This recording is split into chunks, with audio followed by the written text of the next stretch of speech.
Well, good afternoon, everyone, and welcome to a gathering place for our politics talk pop in.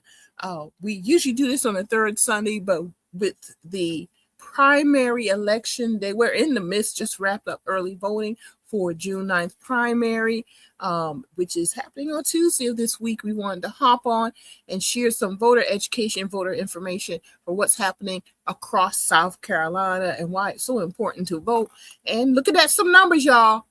Outstanding numbers this primary election season. And I'm going to bring on Brandon Upson very quickly. We're going to have some special guests popping in and out during this show. And of course, we'll be joined by our co-host, Jamar Brown. And just whenever he can get here, he had an event, then he's come on in. Let me bring in my co-host right now so he can introduce himself. Hey, everybody. Hey, Marilyn, how you doing?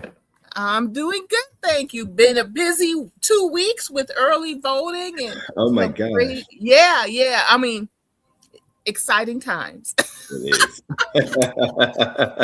At a minimum, we can say that, right? Exciting times for many reasons. But we're here. Anything quickly before I do the introduction, Brandon? Always good to see you. Yeah, great to see you. Hey, this is what momentum looks like. We got the momentum, we got the wind in our sails, and now it's about what we do with it from here. But it opens up the floodgates for opportunities for us up and down the ballot.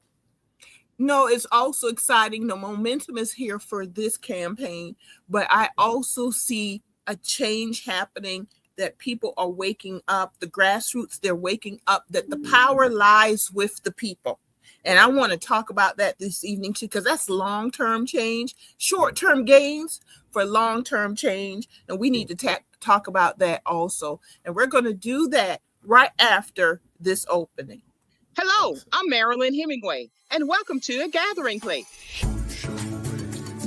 I said, I'm stepping back because we have young voices who want to be heard, and they're moving on something. Branding is really important to you and your business. Even a basic type of technology, you learn it all. And people are good question.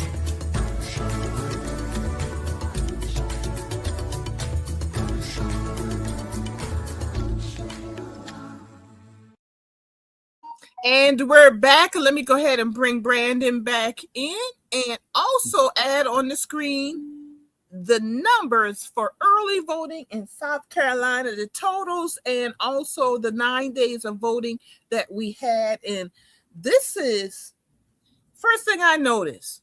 The old turnout record was broken every single day of early voting. I believe it was 23,000 was the old record. Beautiful. Yeah.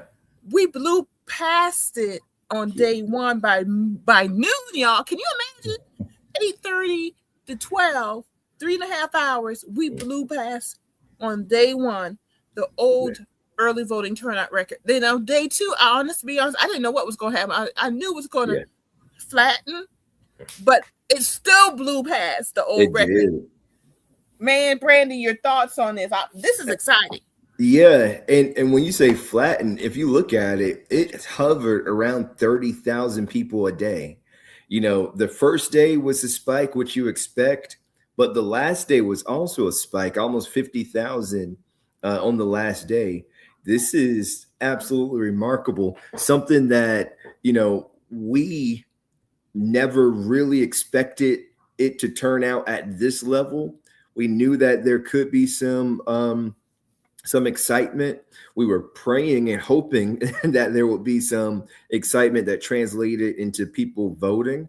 But one of the things that we got to talk about on here as well is with this 318,000 voters, the majority of these folks are Democrats, and nearly 67% of those Democrats that are voting, I think this is 80% Democratic turnout. I believe that's what I heard, something like that. Yeah, and 67% of that turnout is African American. So that means that we got up and voted at rates that no one's seen in South Carolina literally since 2008. Like, you haven't seen this level of excitement. And back in 2008, we didn't have early voting. All we had was absentee voting and in-person absentee voting. And it didn't look the same. You had to have an excuse to go out and vote. And this time, we didn't show up with excuses. We showed up with reasons why we had to vote. And a huge difference there. Yes, and I'm not. It's not only excitement, but it's also, and I'm not going to say anger, but the energy comes from the fact this redistricting fight that took place. That Shane Macy, bless his heart. He tried to tell him. He tried to tell him. He told us. He told which Shane Macy is not our friend. Okay, that was not from a point of, oh, I really care that these people vote. He just recognized what was going to happen, and it did happen. And the key now is we got to continue this momentum through November. But that's also one of the reasons we're here to talk about the primary on Tuesday, June 9th. Keep turning out, folks. If you haven't voted early, turn out on Tuesday, because I know some people hold their vote because they like voting on election day, which is great. But we also know stuff happens. Working folks, people need more time, and that's one of the reasons we have early voting. So I'm glad about the numbers, the turnout. Let's see the same percentage and more. I challenge for more, higher percentage turnout on actual June 9th, because this will continue the momentum for November. I am calling a change is happening in South Carolina. It really, truly is, and it's driven by the grassroots. Absolutely. And Marilyn, I see some folks are joining us. If you are out there, you're joining us right now, and you voted already, put in the comment section, voted, and let us know that you've already cast your ballot. Because what we have, and I was trying to explain this at a meeting in St. Matthews, South Carolina, down there in Calhoun County. And what I was explaining to folks is that when we have a low turnout for the primary election, that means what it takes for us to win in November becomes a harder lift, and it becomes even more expensive. So just think about this, y'all. If we need 1 million votes to flip this state in November, and we only turn out 100,000 people early voting, that means that we have 900,000 people that we got to engage from June to November. Now, the more people we can turn out in the primary, the least amount of people we have to get engaged in this election cycle. So now, seeing that we have 300,000 people who have already voted and they're engaged in the cycle, now instead of us having to go out and try to engage and motivate 900,000 people, we only have to go out and target 700,000 people. And if we just so happen to get a huge turnout on June, on Tuesday, and say that number gets up to 600,000, now we can dedicate our energy to only 400,000 people. That makes this election competitive in ways that it hasn't before. But the last thing I'll say, because I see our brothers in the waiting room, waiting till election day, anything can happen. And I've been looking at the weather for the last couple of days. It's supposed to rain on Tuesday, y'all. So we got to be prepared. We got to have a plan, whether it's an umbrella or galoshes. I don't care what it is, but we got to be ready to go out here and vote in the rain if it just so happens to hold that line. And here is our brother, co-host brother, Mr. Jamar Brown. Jamar, how'd your event go this afternoon? Jamar had an event, y'all. Oh, Lord, y'all. I'm always on the move. Look, listen, I just try to be with the people, help the people, help good people get elected, move issues forward, do the thing. So, but no, everything's going well. Traveling, obviously it's election cycle, but here we are. And so excited to talk to y'all about South Carolina and all the things that are happening in South Carolina. Y'all been in the news the last few weeks. So good to be on with everybody. It's always good to have you here. We were just talking about the numbers, as you could see on the screen. Okay. We blew past previous records every single day, and we actually had a holiday prior to it, which would traditionally be the first day of early voting, was actually a holiday. So to have this turnout when we lost a day is huge in and of itself. But we were just talking about, we just blew past records every single day, and I'm proud of South Carolina. I'm proud of South Carolina. Same. Again, this shows that we have momentum. A lot of this, I believe, all of that craziness and foolishness coming out of Washington, D.C. helped motivate a bunch of people. And then on top of that, what they were doing here, trying to change these districts, it was just insane. And I'm sorry, did I talk over you, Jamar? No.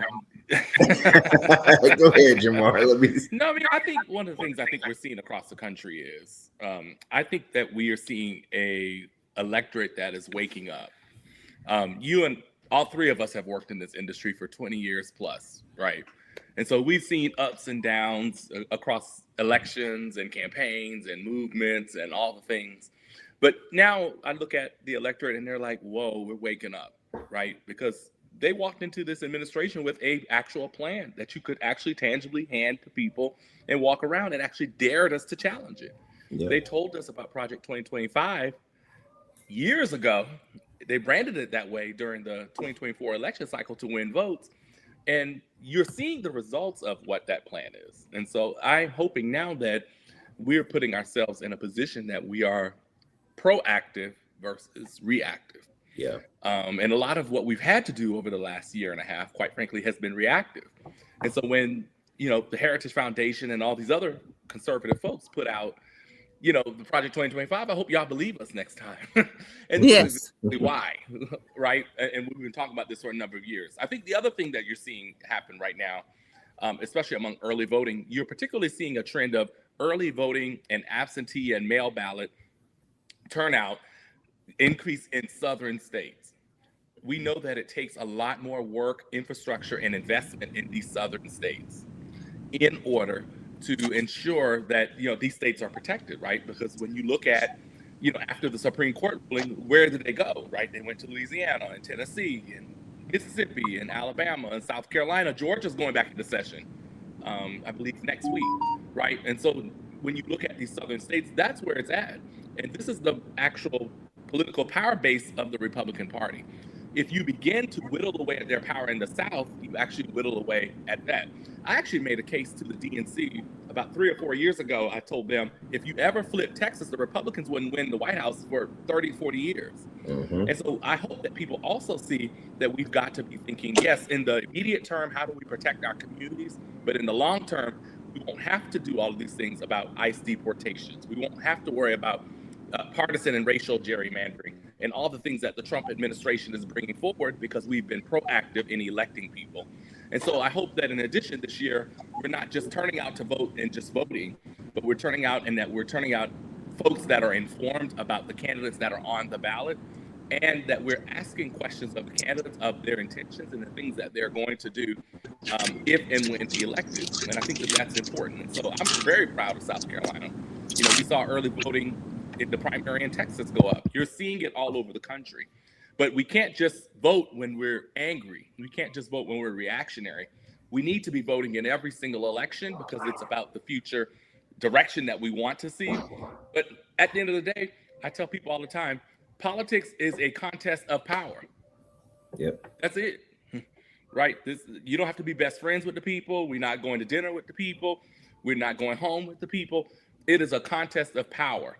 And so we have to stay on our A game, maintain relationships, right, in messaging, and maintain this infrastructure over the next 50 years.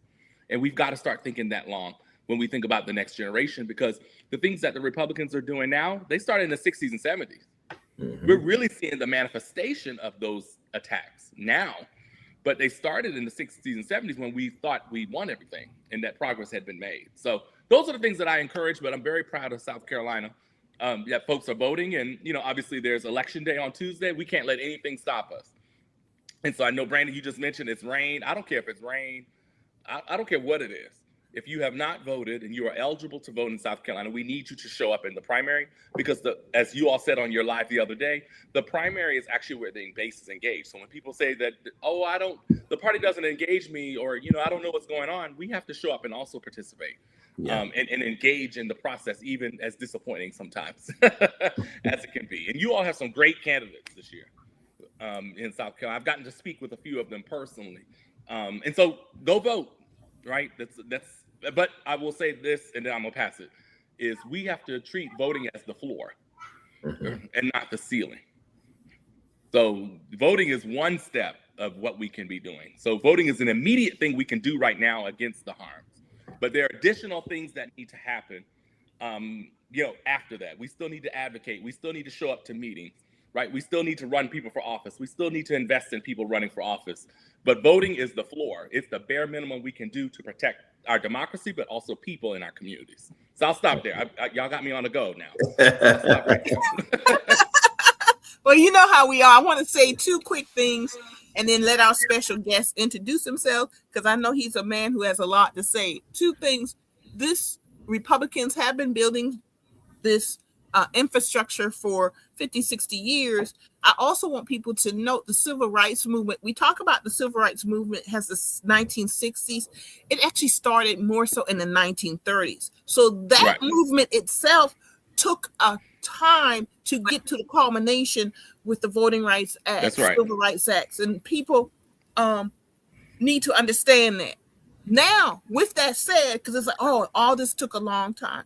One thing I think that works in our favor regarding voting infrastructure and also how government works is technology has shortened time. Things that took time, back in the day, when emancipation happened, the reason we have Juneteenth, it was horse, and buggy. Technology advanced since then. We had TV, radio, made it faster. Now we're live right now, giving people information. This is actually around the world. If you come to our channels anywhere in the world, you can in real time hear what we're talking about. Time has changed. It has happened. It's happening faster. It's not going to take as long to make change happen. That is in our favor. And if people think about that and take action, it's no longer going to take 50, 60 years. It's going to be much faster. So we really have to get informed and educated as citizens and voters so we can make the best decisions and put the infrastructure in place to create the government that we want. Because this is going to happen fast. And people need to jump on it and understand that. And that has nothing to do with AI, folks. That's another conversation. That will speed things up even more. But technology as it is right now is changing things really quickly, and we need to be aware of that. Do not despair. As Jamar said, voting is the floor. Education is also part of this, and other actions that you can take is part of what's happening also. And then I'm going to stop there and let my special guest who hop on introduce himself and share some words with us. And then Brandon, you can, I know you got something to say because I can see it in your face. No, I'm so glad that Mr. Javar Juarez with the CUBN and the New Progressive Journal, it has joined us for this conversation. He's only going to be with us for a little while, but this is a conversation that I've seen him, being a thought leader in online. What he's been writing about the different candidates and what they've been navigating in this cycle. I thought it was great for us to have him on here. I'm just so glad that he had time to join us. He's coming from the country out there with the kids, gardening and on a farm today. So he's in transit, but thank you so much for joining us, Javar. Peace and blessings to you all. Thank you so much for this opportunity to come and speak with you. I hope that you can hear me okay. You're good. We're hearing you. Awesome. I love what I am hearing. I'm glad that I jumped on the show when I did. I said, oh, we having real conversation, right? Jamar is on fire. I know that Brandon and Miss Marilyn, y'all are some solid people that have really empowered me to continue to do this work. Thank you for being real soldiers, real boots on the ground, real advocates to encourage, and you know what, platform individuals such as myself, because some of the work is thankless. But let me say this, I am very excited about the time that I am in. I know that that might seem very thin veiled to some people considering the weight of everything that's going on. But I'm glad that Marilyn spoke about the fact that the information technology era that we are in is shrinking the world, and that has the powers that be very worried. It has them so scared that they are starting wars and that they are using our own money and systems against us. They are funneling money into systems to try to consolidate all national media. And I love that our sister Latasha Brown was just talking about why it's so important for us to continue to further the expansion of Black-led media and for us to not take advantage the social spaces that we are operating in. Why? Because for the first time in a single 28 days, an independent Black-owned digital news in the South Carolina Press Association was able to clear almost 1.3 million views on just the one platform. 6 million reads this quarter. I'll say that again. 6 million impressions worldwide on the open internet and almost 1.3 million on social media. The information is getting through because people are seeking it out. Don't take your platform for granted because you are a funnel. When we put information out, we need you all to disseminate the information. For those of you watching and listening, it's important for you to recognize that you are at the center of good information. And the more people are seeking it out, we need it to be available. And please understand, and I need you to hear this, social media is not what you think it is. Facebook is an ad platform.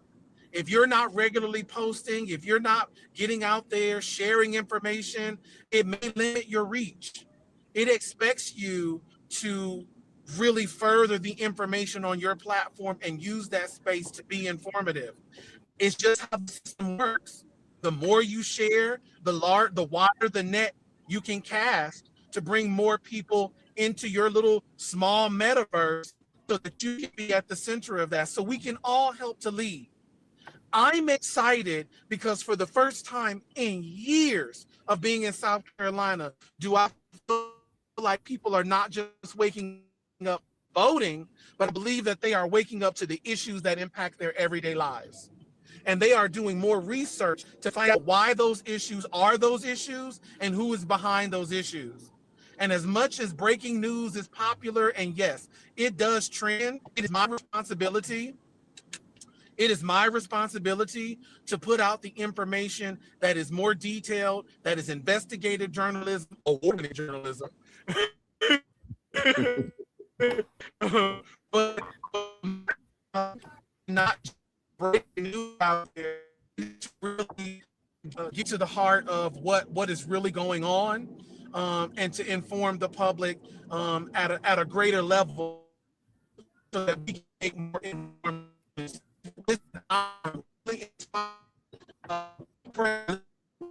decisions. And Javar, I know he's driving.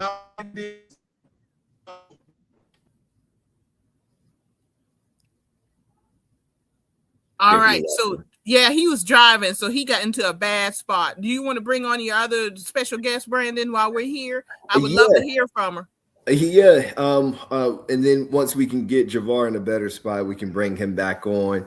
But just keeping this conversation going about the current state of this election, what people are feeling, what we're seeing on the ground. There's no better person than the mayor of a small town who has to be in proximity with people and solving local issues.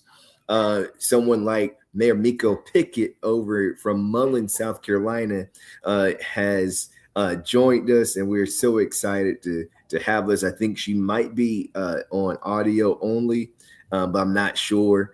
Mayor Miko. I am. Hello, everybody. I'm so Good sorry. afternoon. Listen, I'm under the weather, y'all. I'm under the weather, so there's no way I can get on camera. But I still have a voice, right? Absolutely. Yes, you sound good. Thank you. That medicine is working, whatever you taking. Oh my goodness.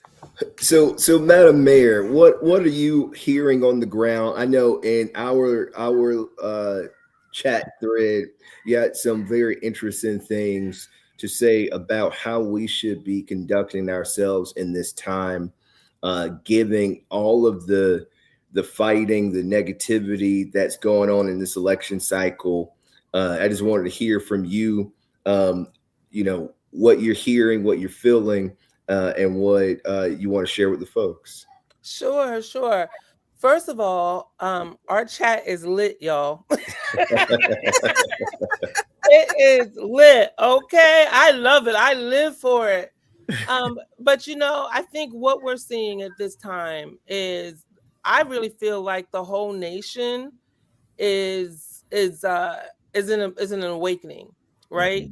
And the thing is that we know, and this is my opinion, this is Miko Pickett's opinion, but I feel that our nation has been brought down by some horrible actors, mainly in the Republican Party, because this Jersey girl grew up, and I've had Republican friends all my life. My mom and my brother, Republican, right? It has never got to be to this point where it is just so horrible, where the words that are said are just so disgusting. The racists have the pride and the privilege to come out and wide open and say to do the things they do in my city as well as across this nation. And I feel that at this moment that we have to fight. It is time for us to say, you know what? Back in 1964, 1965, Maryland, it was our sisters, right? It was Fannie Lou Hamer. It was Majeska Simpkins, Yep.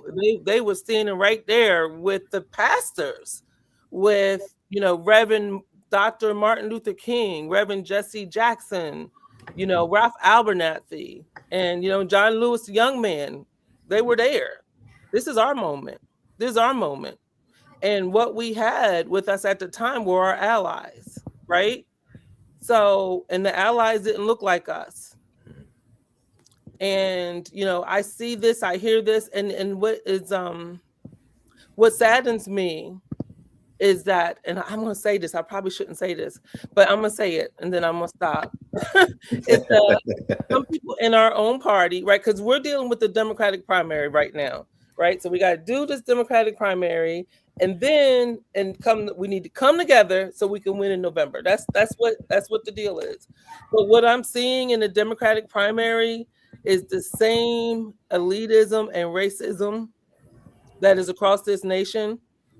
This My Black Friend pictures, that is driving me crazy. And y'all know that. What are you talking about? You taking another picture with your Black friend, and that is supposed to make us forget the words that you've said and the deeds that you've done? And I'm not downing any specific Democrat, but I have a problem with my Black friend.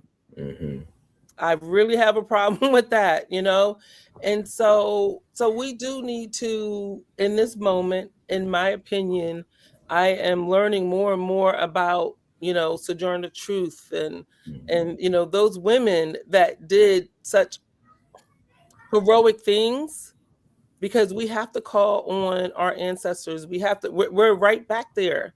And that's the kind of fight that we're in. And it's in our party and outside of our party. That's frustrating the devil out of me.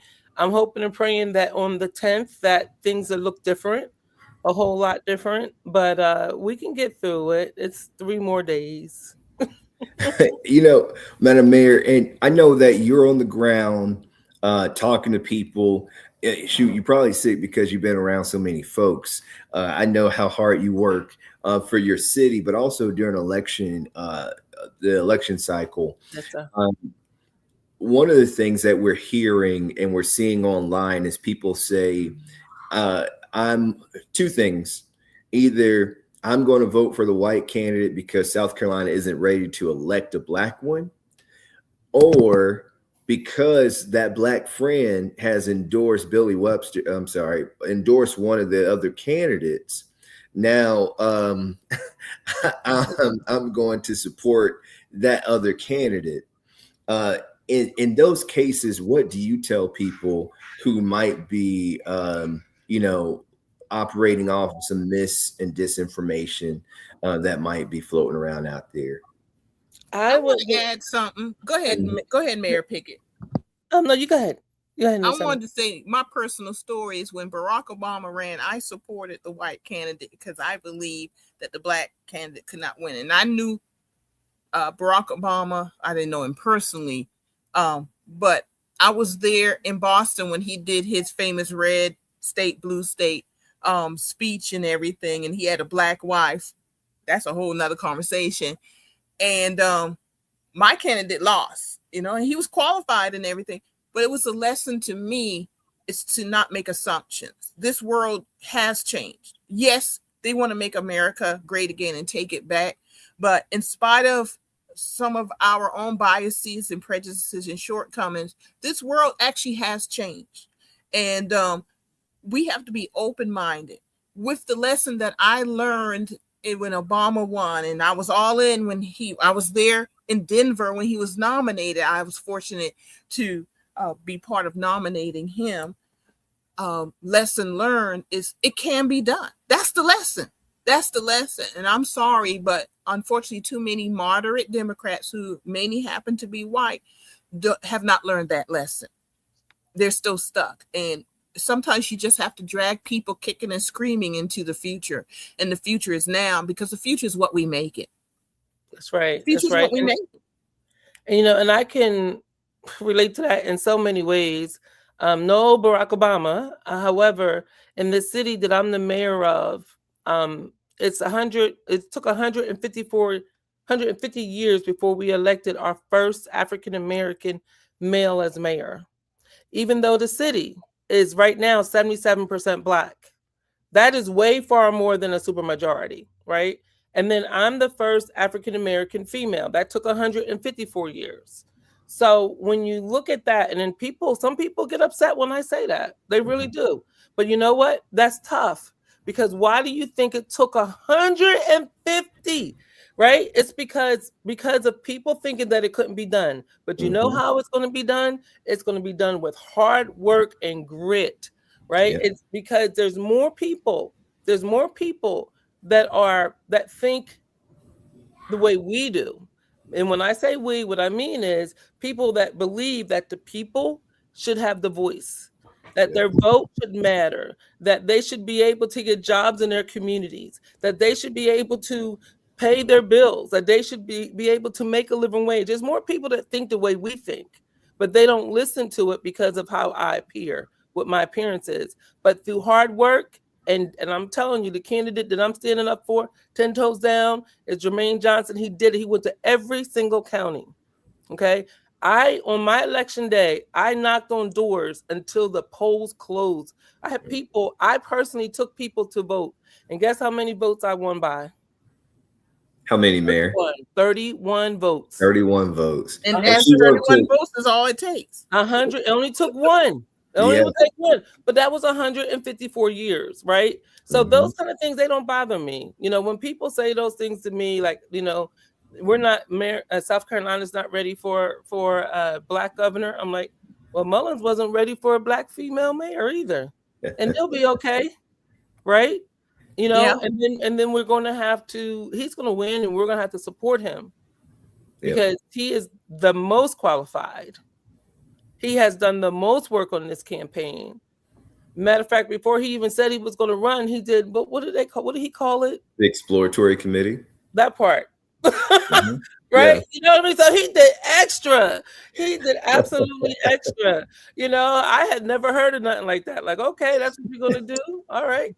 Well, You know? that sounds about black to do the extra. We do, right, Marilyn? We gotta do 10 times more. We gotta do 10 times more. Listen, Yeah. I want to speak quickly as Georgetown County Chair.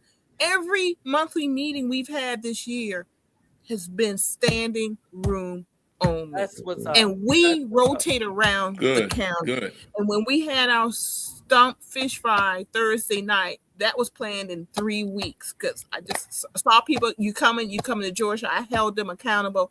First, we thought 100 people. Then it grew. We said 200 people. We served 225 dinners Thursday night. Wow. In 3 weeks, that place was full. It was beautiful weather. We ended up pulling it outside and inside. It was y'all usually I take a little bit home. We got to figure out we donating this. Who got the aluminum foil? We did not. We ran out of food. It was done. Yeah. Done. Yeah. Y'all, momentum is there. People, the grassroots is waking up.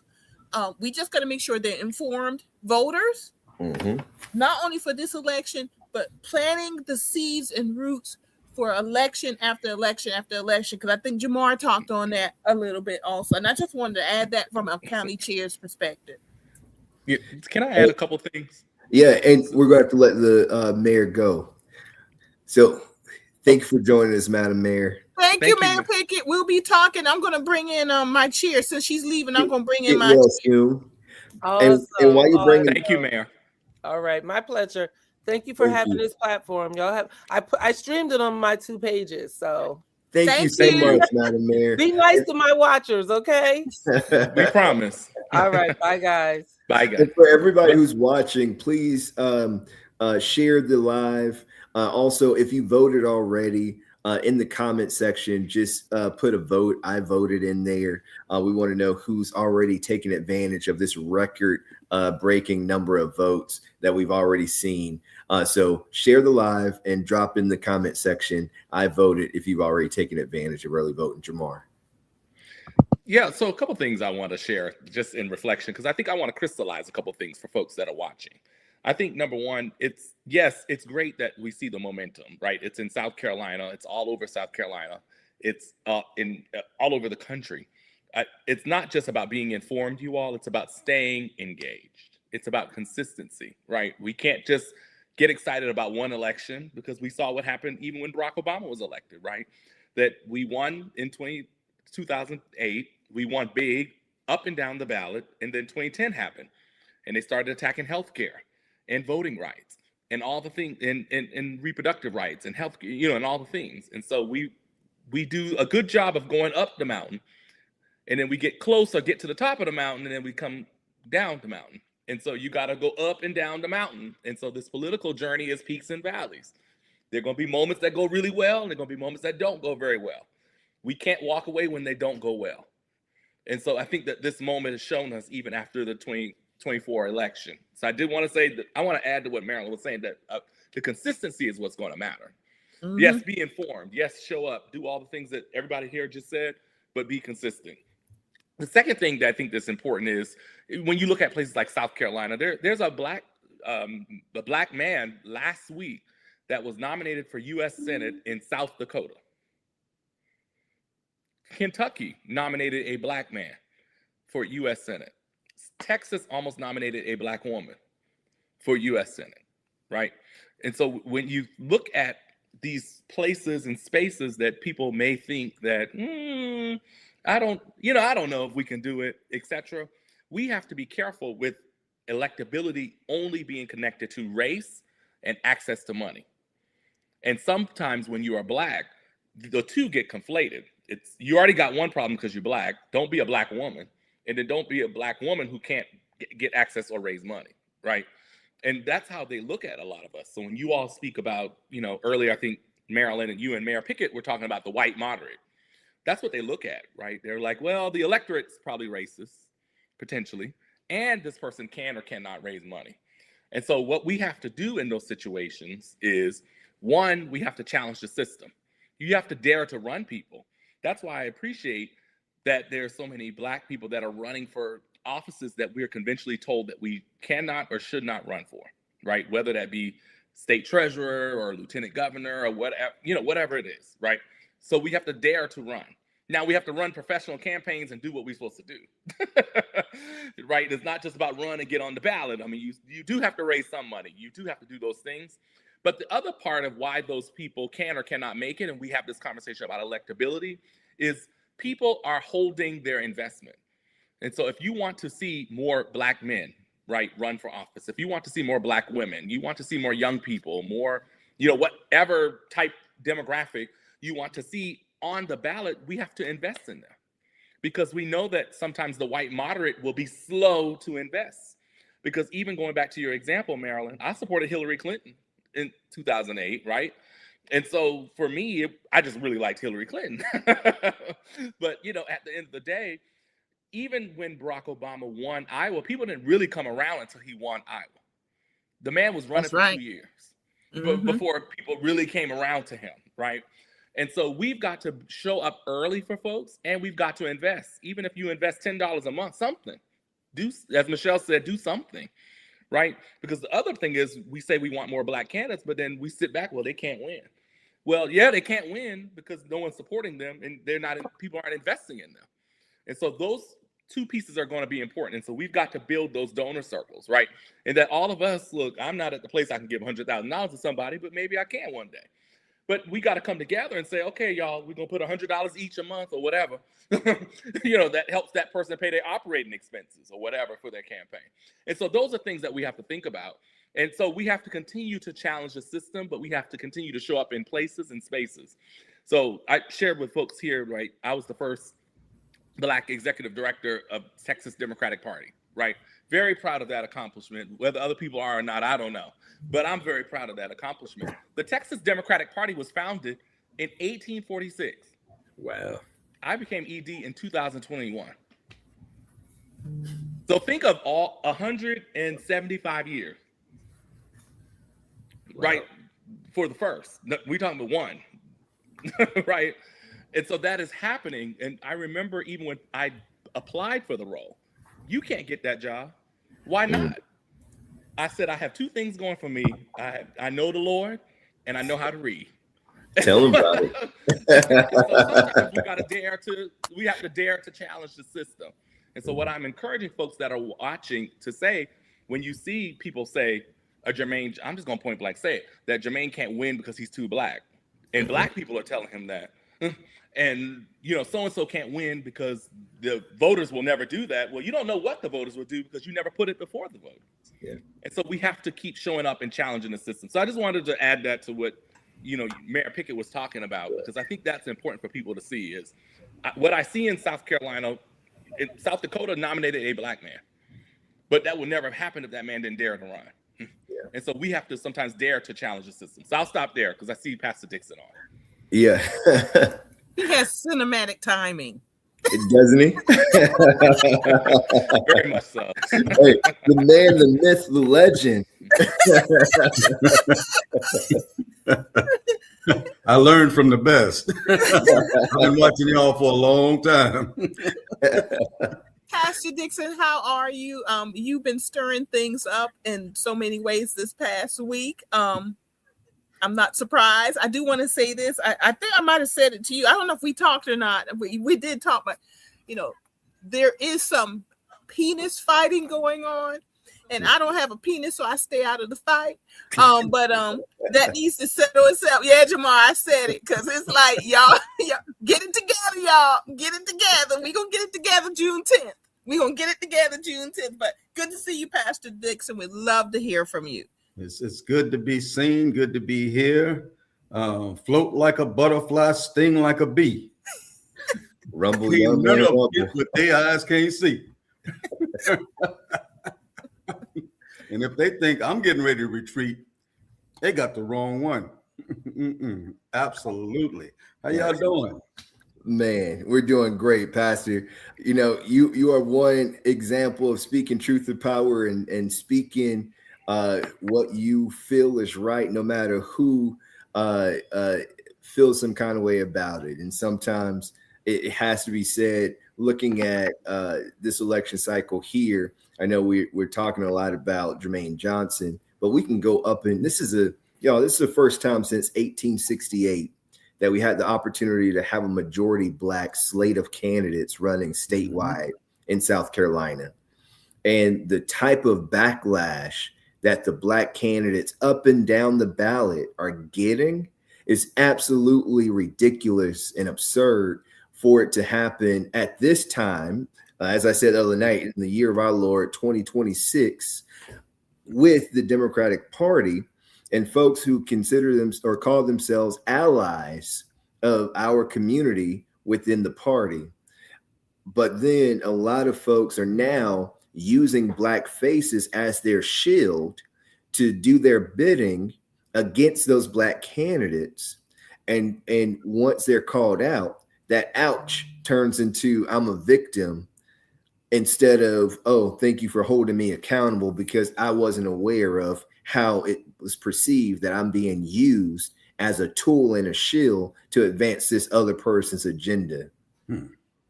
I'll stop there. I don't want to take nothing from you, Pastor, but you convicted my spirit, even though I feel like I try to stay on the right side of history, but sometimes folks can veer off course. And you had conversations in the past. You brought me back in line multiple times, or opened my eyes to the things I may not have seen, and I appreciate you for that. Even with myself and Jamar and Marilyn, we're like siblings here.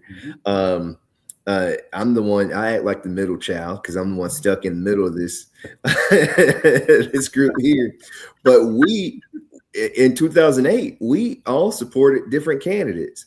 Marilyn was with John Edwards. Jamar was with Hillary Clinton, and I was with Barack Obama. Again, I try to stay on the right side of history, but I never held that against them. Thank you. We appreciate that. But through all of that, Brandon, we allowed you to survive. So we still gave you jobs after. Oh, absolutely. I wouldn't be here if it wasn't for y'all. But Pastor, you got the floor. Please let us know what's going on. Obviously, I can only speak for myself on here, but I stand 10 toes down with you, Pastor, because you've always been 10 toes down with me in the fight, out of the fight, personally, spiritually. There's no way I could ever retreat and you're still on the front lines. So I just want to make that public disclaimer here, even though, I have relationships with everybody across this spectrum. I would never retreat on a friend and someone who's been as dear of a friend as you have been. And I'm always grateful for you being bold and courageous enough to speak your truth. Listen, that's really the way that we can actually set our world back on the right path, is if people would just be, one, honest with each other, and then be respectful enough or respectable enough or just honorable enough to receive the truth. Because you got too many people will hear the truth and say, no, that's not right. That's not right. Because they don't want to make any kind of internal or personal changes. For me, when I started on the path I'm on, I had to accept the fact that I was, as the scripture says, a wretched person. Seriously wretched. And I had to honestly look at myself. And from that point, in accepting just how bad I was able to actually move forward with truth. I was able to speak truth to power because I wasn't living a lie. And unfortunately, what we have in the world today, we have a lot of people who convince other people that they're speaking the truth, who don't know the truth about them. And they're living a lie, but they're professing the truth. And many are being deceived by that. Just as Brandon was saying just a couple of minutes ago about not only just him, I think, Marilyn, you had made a comment about it, about this colorization of advertising, which is not anything new. People have been using black faces for a long time, and we always get the short end of the stick. it's been part of the white power playbook that when they want to convince our community of something, they go get black faces and they put them in front of our community. And that used to work. There was a time when that worked, but it's a new day now. We got some black folk out here, young and old, who are not falling for that trick anymore. They see what's happening. And so just recently in this whole situation, I just decided it was time to call out some folks on their BS. Excuse me how I say that, but I was just tired, I'm tired of watching our community get led down a yellow brick road, the end of which is the road to hell. And and without speaking truth to power, that's how these people have been able to thrive. Both I'm going to say this, but both the slave master and the slave, that's how they've been able to survive, because people have been silent in the face of what they know. What I spoke last week about those that are involved in the McLeod campaign, it's truth that people throughout the community, as a matter of fact, have been contacting me all week saying, you said what we just did not have the courage to say, because we know what's been happening. And it was just at that point. As a matter of fact, I fault myself because I've let it go for so long without saying anything, hoping that it was going to get better. But at this junction in time, 2026, with what we're up against nationally, politically, well, we're here in South Carolina at a junction in time where real change can happen in this state. I can feel it. I get up in the morning and I can feel it in my bones that the real change for people of color in South Carolina can actually happen.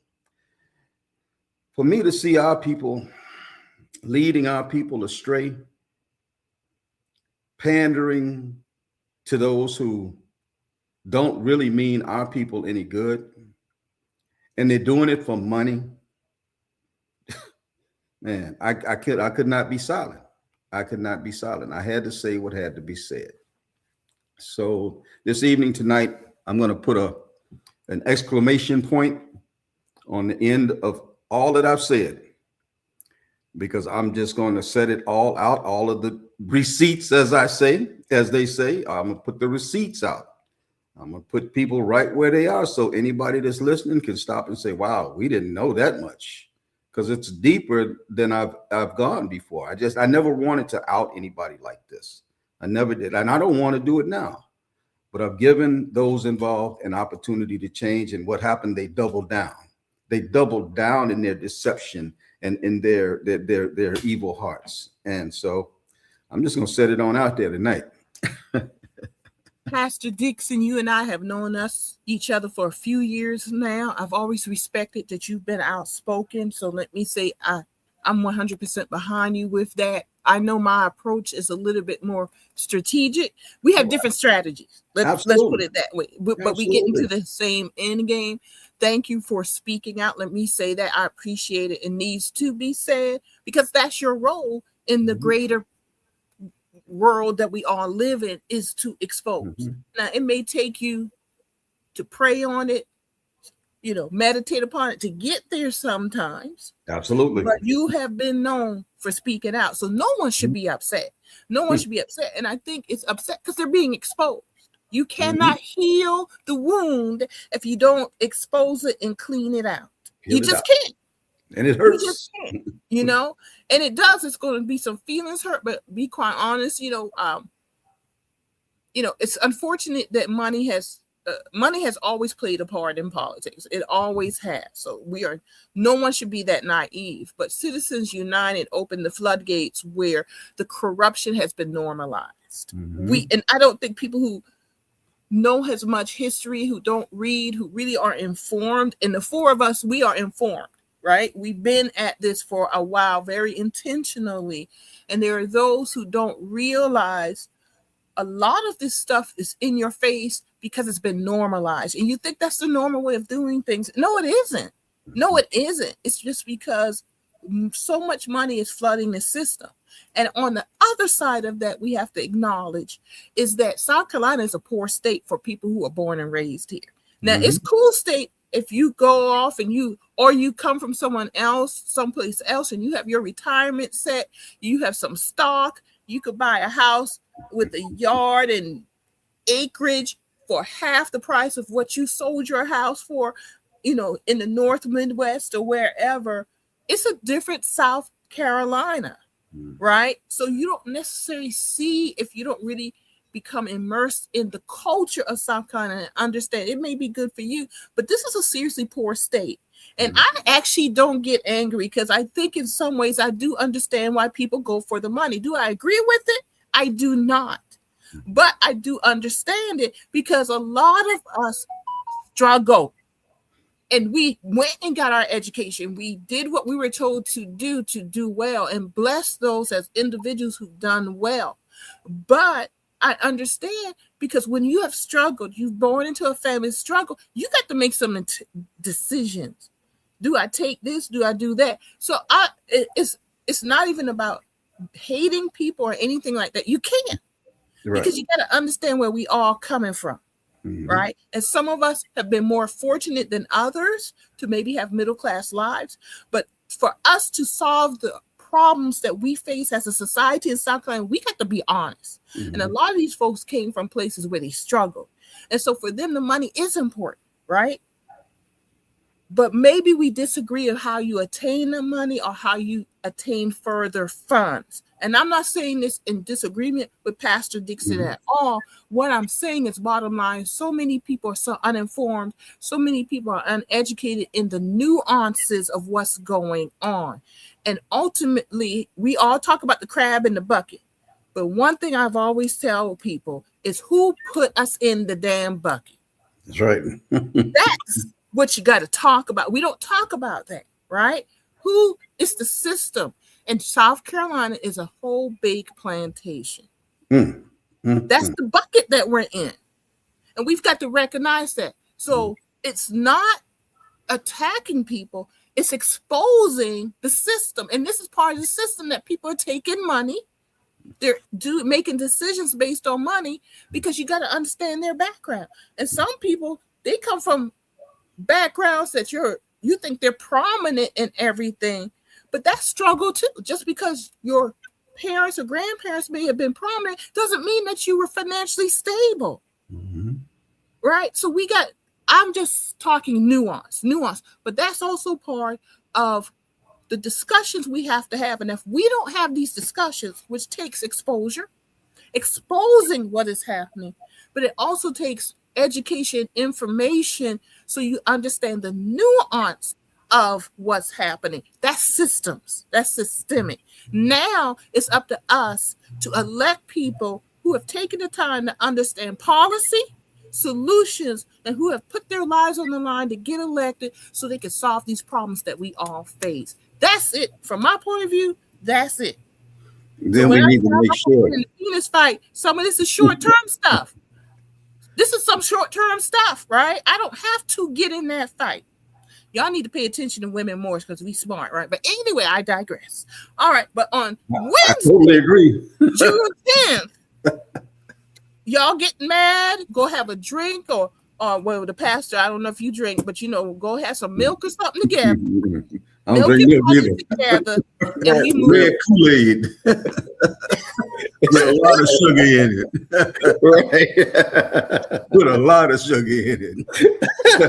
Hood Kool-Aid. Oh man. I'll take the red Kool-Aid. Marilyn, you're 100%. You told the people go get some. You at least said sweet tea. Come on now, Marilyn. With a lot of sugar. Get some milk like we're in first grade. Okay. But yeah, Marilyn, you're spot on with it. I just, for me, first off, as far as June 10th, for me, that decision was made before I even started the work that I do, because it's about the people. It's not about any one of these individuals, about whatever. If I see the people are being misused, I'm going to speak up about it. But when it's time to move in a direction that's going to benefit the people, I'm going with the people every time. But the folks with this money thing, right? I come from the streets. I got a solid background in the streets. And I know why don't nobody come to me and ask me to work for the money. Because they already know up front, I'm going to take their money and I ain't going to give them a darn thing in return for it. Straight up. I'm going to take that money and invest it in my community where it's supposed to be at. I'm not going to take that money saying, I know you lying, but I'm going to say you good. I ain't that kind. I ain't built like that. So that money thing, I said it on my last live. Go on, get paid. I ain't knocking your hustle, but don't trick our community after you got your money. Go on, take your money and do what you're gonna do with it. Move on, because if you do, if you're assault, or if you're getting paid, that's going to jeopardize or hurt our community, you're gonna hear from me. Period. You know, I ain't got no problem. I ain't knocking nobody hustle. Go on, get paid. Same names I'm gonna talk about tonight. I'm gonna tell them again. Go on, get paid. But don't tear down our community in the process. And right now, you know, because I got them saying you need to step down as chair of the Charleston County Dams. Yeah, this is the clown going to write a letter to the chairman, as if I ain't had that conversation already, you know. And I put it on my page, you know, before I stop being a voice for the community so I can be the chair of the Charleston County Democrats, I will quit that job. I was Pastor Dixon before I became Chairman Dixon. And when I'm through, I'll still be Pastor Dixon. So they can go on with that foolishness. I ain't intimidated like that. But this whole thing, I mean, he needs to resign and all of that. Well, I got a whole lot I can say about that because I read the letter. None of these letters, he never sent any of these. I'm talking about Mullins McLeod. He never sent any of these letters to me. The first letter where he rejected coming to our candidate forum that had my name addressed on it, dear so-and-so, he never sent that letter to me. Because he that kind of coward. I'm just going to say it. He has not sent me any of these. He sent a letter to Crystal. He didn't copy me on it. He sent other letters to the media. I don't get none of them. I get the media contacted me and say, did you get this letter? And I'm like, what letter? You know, about me. So when I address him, when I undress him, no, I don't have to do that already. We already got the video of that. So when I say what I have to say about him, then, you know, it is what it is. You know, he brought that upon himself. But he's not my biggest problem. My biggest problem is his workers, you know. Same thing as with Billy Webster's campaign. That's my problem. Stop propping black faces up in order to sell your whiteness. Please, you know. And that campaign, the McLeod campaign, I mean, they in black churches, they in black this, and they in black that, and they with the AMEs, and they got this black person speaking out and all that. Do we know any white people? I'm just gonna ask. I ain't saying nothing with no white people other than him. Well, they know the same math that we know, Pastor. 66 to 68% of the electorate in this primary is going to be African American. Powerful. Powerful. Well, it's unfortunate that we still are fighting battles, internal battles that we should have overcome a long time ago. But this is that season where I'm hoping that in the aftermath that those faces that the community formally turned to always or relied upon, once they saw those faces, they were like, oh, this must be good.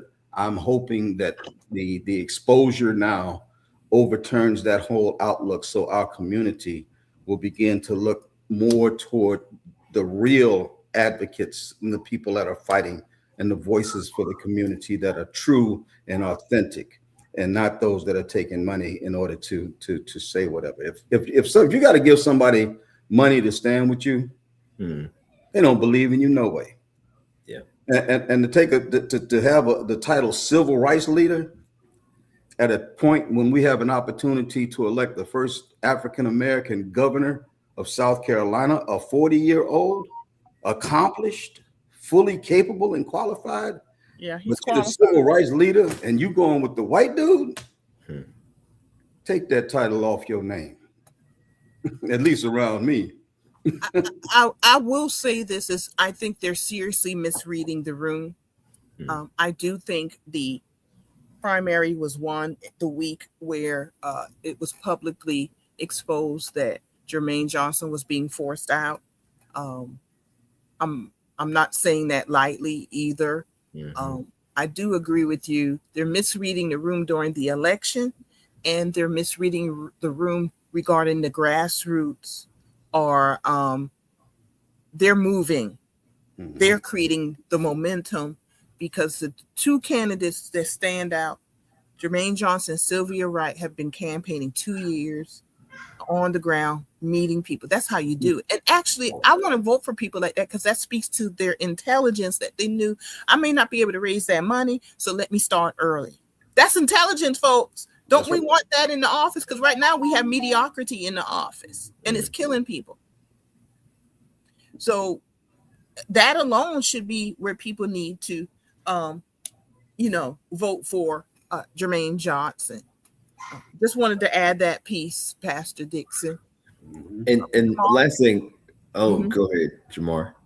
I didn't have anything. Pastor Dixon, you're hearing the same thing we're hearing. I know you're a hard taskmaster, brother. I already know. I'm sitting here. When it's coming? When it's coming? No. We want to. We got one of the statewide candidates in the waiting room. I want to be able to bring him up, but I wanted to ask you a question before we hop off, because I think this is a good transition here. We're talking about the state, the mentality with some folks across the state who are trying to use the argument that South Carolina will not elect an African American to serve statewide, and that we need to elect, and what makes these white candidates more electable besides the racial politics, but their war chest of money. Now, in that governor's race, we got Jermaine Johnson, who's raised less than $500,000, but Mullins put about $3 million of his own money into it. And then Billy Webster came in willing to put in, sorry, my dog decided he wanted to cameo here. Stop, Blackish. Stop. He's really fighting right now. Of course. I'm sorry, y'all. So then you got Billy Webster, who said that he's willing to put in $10 million of his own money, already spent through over $3 million. And yet they're spending millions of dollars, and Jermaine is still the front runner. Also, I can't talk about Secretary of State race. Well, it's about the same. Secretary of State race. You got a white candidate who has access to money.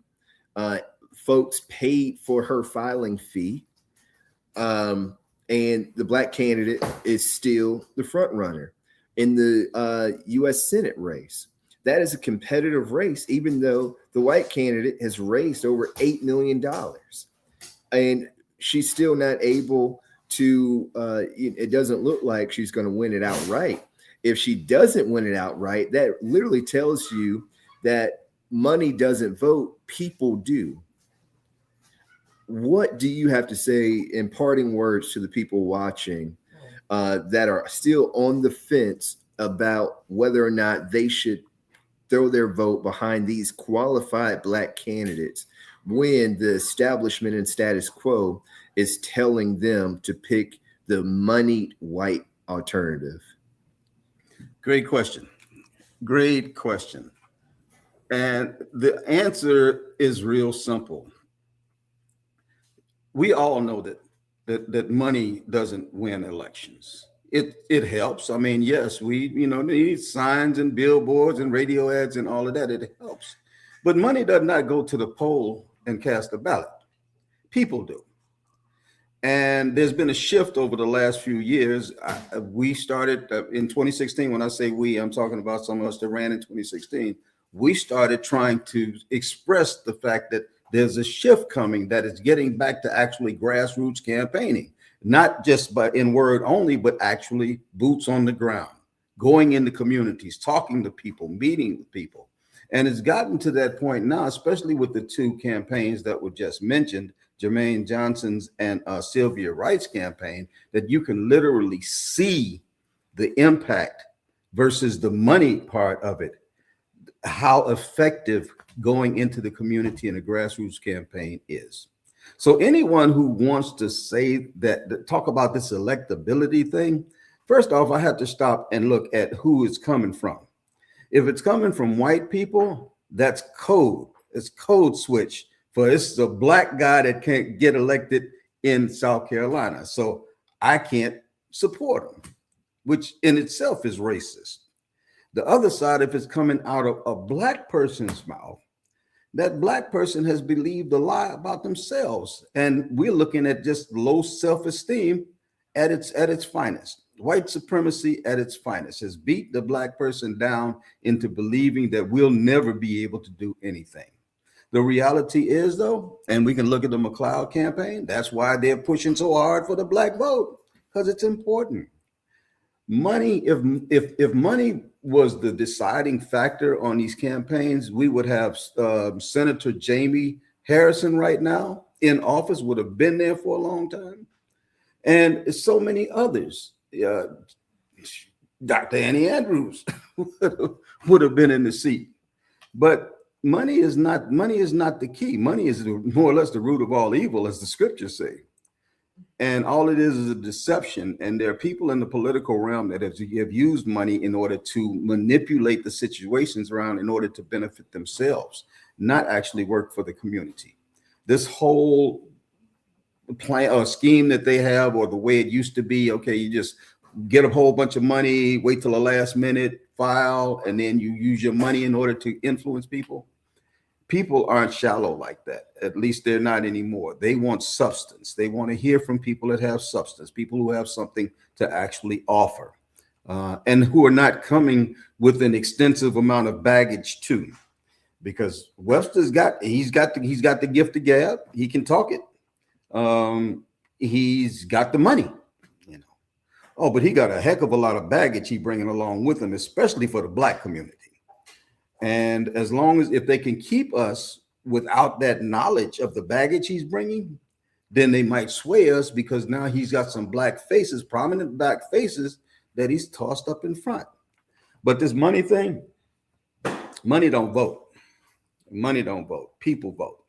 And people in this dispensation of time, they want to see, know, feel, touch, hear from, and really just get to feel that this person that's running for office who wants their vote really cares about them.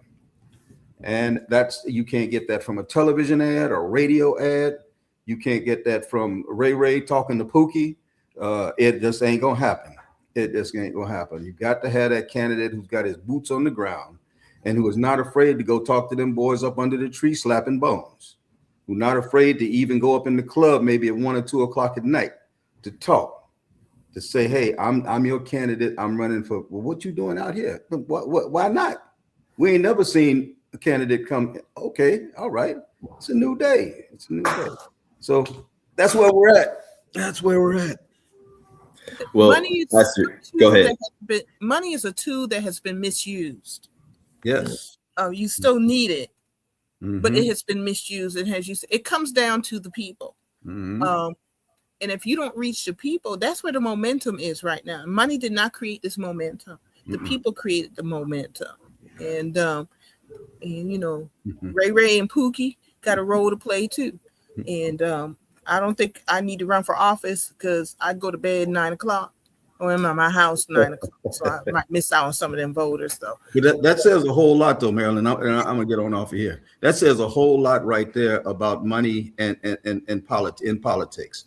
Because if we have people that are elected to office and their focus is money, they shouldn't be there anyway.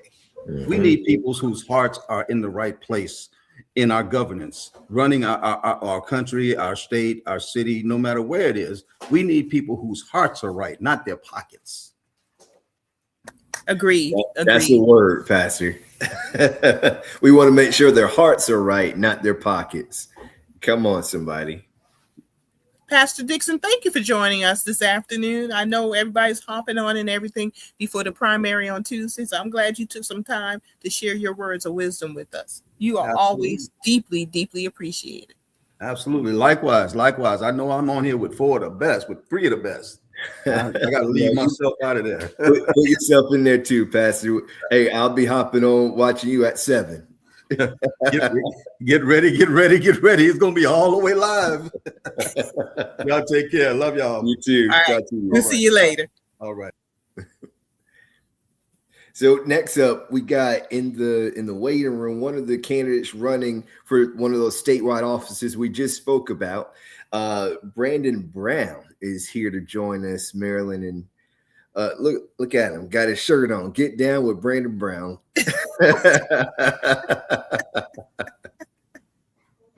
How you doing, Brother Brown? Good, Brother Upson and Maryland and Brother Brown. Good to see you, man. I hope y'all having a great evening. We are. Trying to, but apparently we're getting all this tea here today. I just walked. I just seen I showed up. Well, welcome to election season. Well, we're here at the cuffs of this process, and I want to extend a thanks to all of you for the work you're doing and the commitment that you're doing, particularly to the voters in South Carolina that need to be educated and need to understand that we have qualified candidates, and because of all of you, we are able to educate these people that we have people that can lead this state. And so I want to say thank you, and I appreciate the work y'all putting in to make South Carolina better. Thank you. Now, Brother Brown, I got on my Get Down with Brandon Brown t-shirt on too. So is there a place we can order those? You can go to brandonpbrown.com. Let the people know. They might want to know. Speaking of Brandon Brown, he's actually trending on Facebook right now. One of your posts just hit 100,000 on there yet again. He had 1 million views on one of his posts last month, but it just shows how a little bit of organic engagement can work. Brandon, tell us about what this final push looks like for you. What are you doing? What's your campaign doing? And what do you need from the folks who are watching? Well, and thank you, Brother Upson. We have been out on the ground working. We have been making sure that people understand the importance of voting through text messaging, through emailing, also through our abilities to canvass across the state. And what we're hearing across the state is people are engaged. And so I am so excited that so many people have texted me, called me, and shared with me that they have already voted for me. And so as we get into the final cycle and we close out, we're going to be taking the last minute argument to the people of South Carolina that, as it was stated early on this call, that money doesn't vote, but people vote. And people want somebody that they know is a fighter and somebody that's genuine, somebody that understands and knows rural communities, somebody that came to see them and listen to them. And that's why I'm so excited going into Tuesday that we're going to be able to win this election. And this election is based off the direct voter engagement, making sure you touch people, they understand who you are, your values, and then understanding that you actually have a platform. I've had more people tell me that they went to my website and saw our agenda, and they said it was with substance.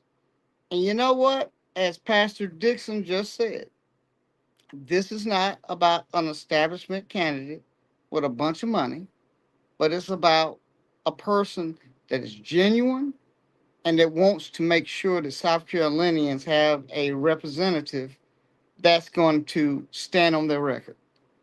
I stand on my record. I voted in the presidential primary for Joe Biden. I didn't vote in the Republican primary.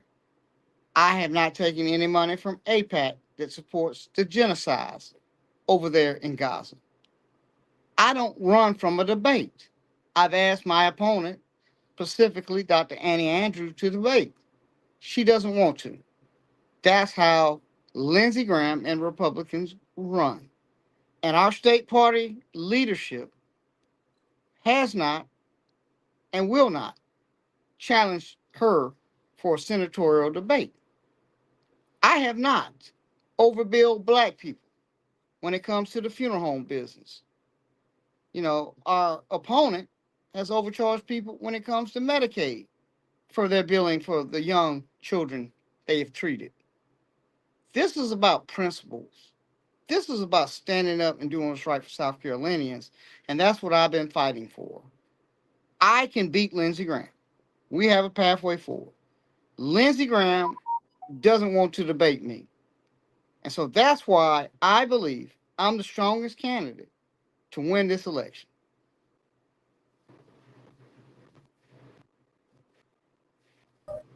So Brandon, you over here, you got my text messages going, folks are watching online, and you just dropped. Jamar said people came on here dropping tea today. I didn't I wasn't expecting it. Right, I just showed up. What happens will happen. Let the chips fall where they may. So Brother Brown, you just said a lot. Okay, let's unpack this real quick. So you said that you have voted in the Democratic presidential primaries, but your opponent, one of your opponents, has voted in Republican presidential primaries, correct? Absolutely. Okay, then you said you challenged your opponent to a debate, but she refused to debate, and the South Carolina Democratic Party refused to sanction a debate. Is that correct? That's correct. And then you said your opponent, Dr. Annie Andrews, I'll say allegedly, because allegedly, watch what you say. Watch what you say. Yeah, overcharged clients for their Medicaid billing. So that's a lot to unpack, because for somebody who is running on a platform for children to have been caught allegedly doing something like that, that just unravels the whole campaign argument that they have over there. Now, everything that I've seen, and I'm just a lowly advisor and volunteer on the fringes of these campaigns. But we lost Brandon's camera. But I know personally, I got my shirt on today because we've been canvassing for the different candidates. I wanted to ask Brandon, are you still there, Brandon? Is he still with us, Marilyn? He's still on. Okay. I think we lost the video, but he's there. Audio, okay. Brandon.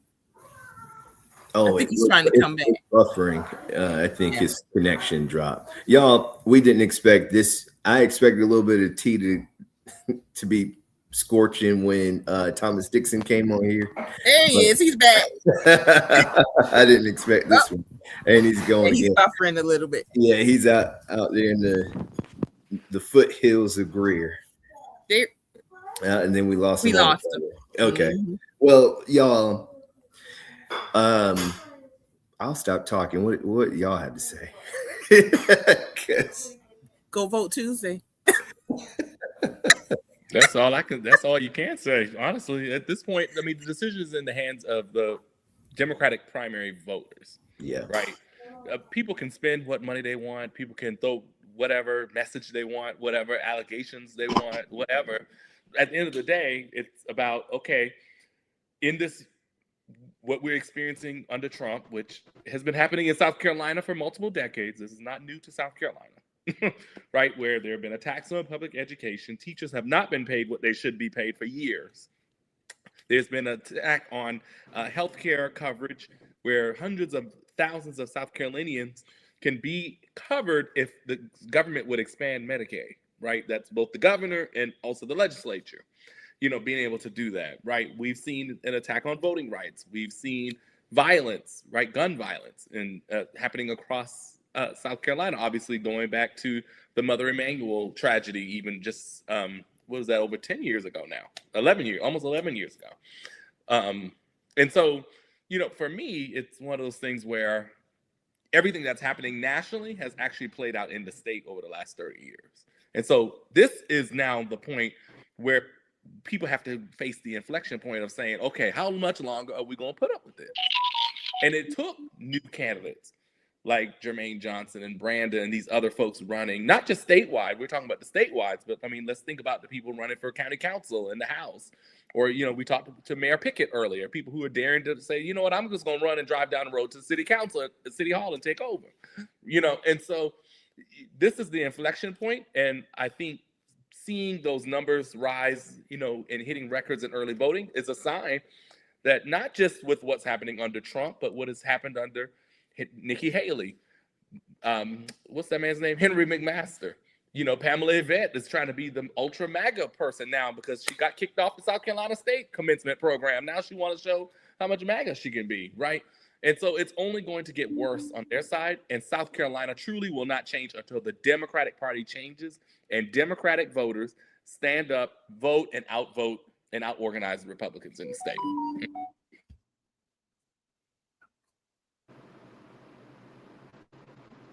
Jamar, that was well said. What I've noticed these years, that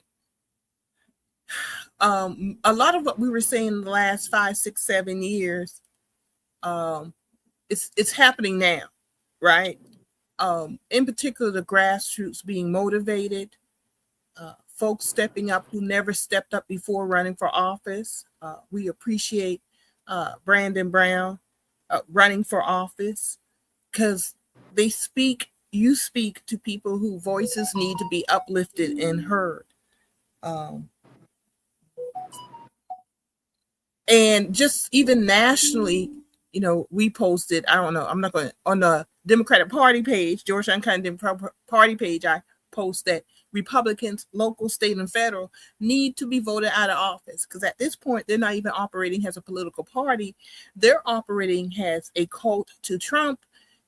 At worst, at best, there's enablers, which at this point is worse, period, because we are getting ready to get slammed even more economically, globally.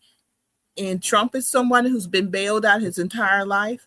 And now the government that played a part in bailing him out, he's bankrupting the government. And this is going to filter all the way down to the state level, to the local level. And we need good people in offices. We need good people running for office so we could start turning it around. But we've got to be speaking truth to power. And that truth to power this is going to take a little while. I don't think it's going to be as long as the movements that we've had before. But we need to make sure that we get people in place in office that could be part of the turnaround and that we could put programs in place, whether that's expanding Medicaid, addressing the minimum wage. We need people in office who are real about the people, who are real about changing policy so that the majority of the people have the opportunity that we all talk about in America, that we dream about. And it's no longer this American mythology, but real history, real change that's going to take place. So I want to thank Brandon Brown for coming on and speaking his truth and letting us know where he stands. And of course, I'm going to wrap it up. I'm going to wrap up my part and saying, y'all, early voting is done. I'm very proud of Democrats and of all South Carolinians. And I do want to put this, and I meant to say this earlier, y'all. Some of those folks who voted Democrat are Republicans. Let's acknowledge that. The change is coming. The change is coming. There are Republicans who are tired of what's going on also. They're hurting, and they maybe regretted previous votes who voted Democrat in this primary season. That's part of what's happening also. But I want to just say I'm proud of Democrats, and I am proud of South Carolinians that you are starting to take back your state. So now let's get people elected who understand that needs to happen, and let's get it done. Hey, Brother Brown, do you have any parting words for the voters and the folks who are watching right now? This is the most serious and consequential election in our lifetime. We have the ability to change the narrative, and we have the ability to silence this president. But we need to have leadership going to Washington, D.C. that's going to stand up and fight and speak. We have to have a serious candidate with a background that can win, not with a background that's going to run on things that are not about our community. And so I am the candidate that can beat Lindsey Graham. And I believe with your help, Brown ain't going to let you down, but we're going to make sure we send Lindsey Graham packing the Seneca. And I already got Hearst ready to go pick his things up in Washington, D.C. and bring them back, because I'm going to bury his political career. I can't thank the three of you enough for your work, your commitment, and your dedication to standing up for people. We've been in the trenches a long time, and we've been fighting a long time. And this fight is more real today than it's ever been. And I'm honored to be in this situation where I'm going to send Lindsey Graham home. Thank you so much for your dedication. Get back on the phone, sir, and get back to your phone calls. We'll be talking to you soon. Thank you for joining us. Thank you.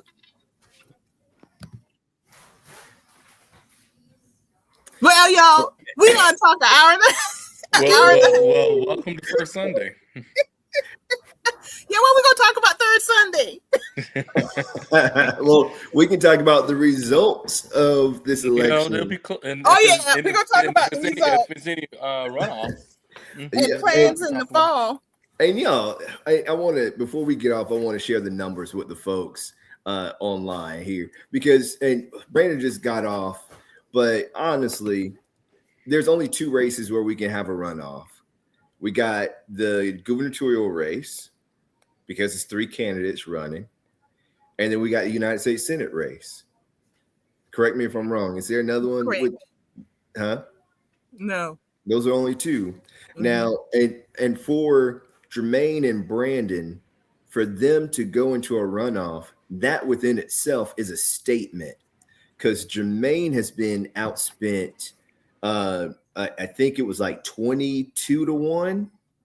And Brandon Brown has been outspent about 28-1.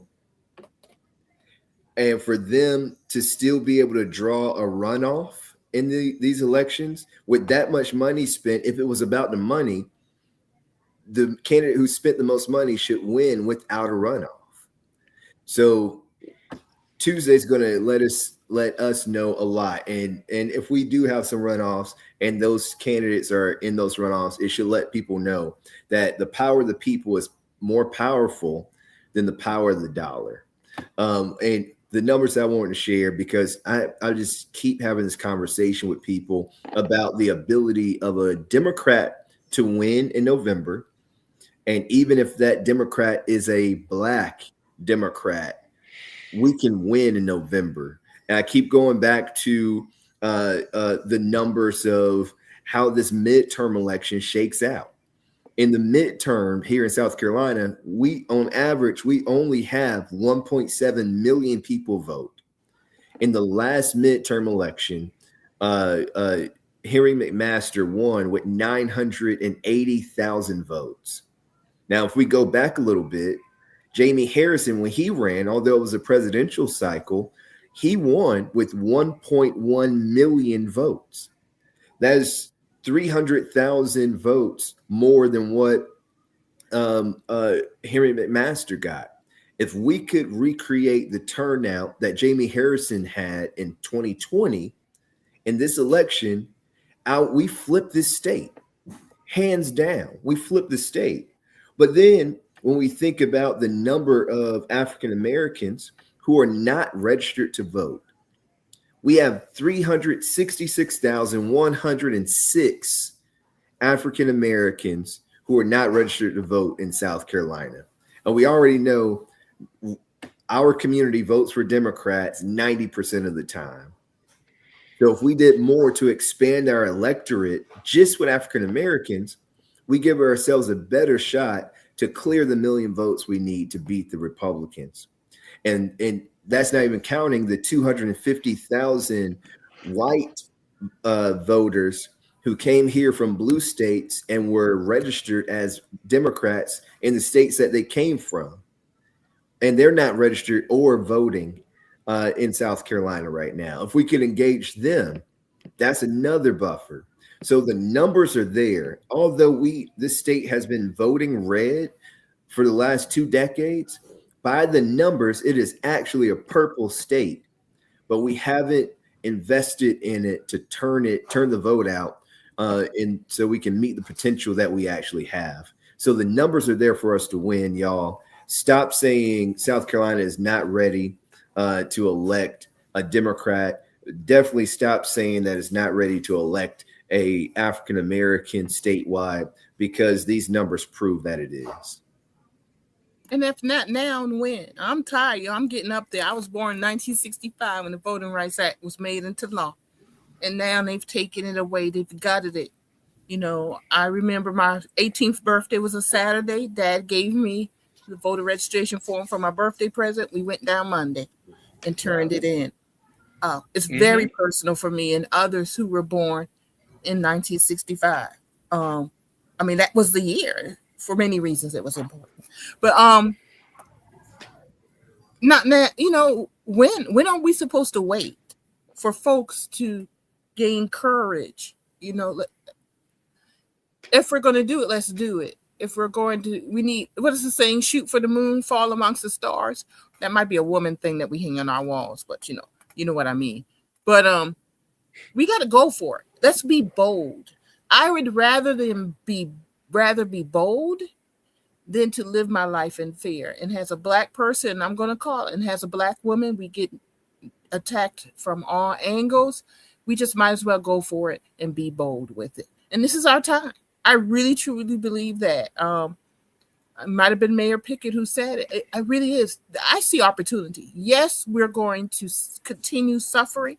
Things are going to get deeper and more dangerous. We cannot lie to our folks. We cannot distract them anymore. We got to get them prepared. But we also have to get prepared for the other side. And we need leaders who understand that and who have the skills, experience, and tools to walk with us to the other side of this madness. Jamar Brown, I know you always got something to say. You want to wrap it up for us? I feel like I said everything I need to say. I mean, yeah, same. I mean, I know we keep saying it. We've been saying it for an hour and a half or however long we've been on here now. I've lost track of time. But, you know, at the end of the day, imagine if we had to do all this and not be able to vote people in or out of office, right? So just what you were saying, Marilyn, about, you know, being born in 1965. I mean, so when you have the right, we need to use it. It's the same thing when you talk about the right to reproductive health care. It's the same thing when you talk about, you know, your own personal constitutional rights when it comes with law enforcement, right? If the rights don't exist and you don't have a mechanism, i.e. voting, i.e. running for office, i.e. organizing, etc., then we would just be in a third world country, right? And so for me, it's about, please, if you have not gone out to vote, please go vote. That's it. I'm going to keep it real brief today. I'm not going to give y'all a sermon today. Today is Communion Sunday, though. Thank you. I appreciate it. And I didn't wear white, so we good. You two stay on. I'm going to shut down this show, but stay on and I'll bring us back in so we can talk. Everyone, thank you for joining us today. We went over a special Politics Talk pop-in. Really appreciate you. We're going to do an outro, and then we will see you guys on the third Sunday with our regular Politics Talk. Good night, everyone.